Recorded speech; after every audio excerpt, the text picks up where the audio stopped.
माँ, तेरे जाने के बाद घर तो वही है मगर घर नहीं लगता। हर कमरे में तेरी याद है मगर तू कहीं नज़र नहीं आती। माँ, शाम ढलती है तो दिल और भी बोझल हो जाता है।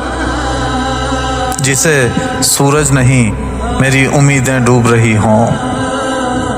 माँ, मैं लोगों के दरमियान और भी तन्हा रहता हूँ, क्योंकि जिसे मैं अपना दुख सुनाता था वो अब मेरे पास नहीं है।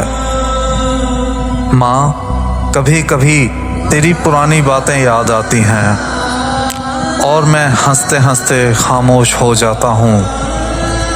माँ, दुनिया कहती है वक्त हर जख्म को भर देता है, मगर तेरी कमी का जख्म तो हर दिन नया होता जाता है।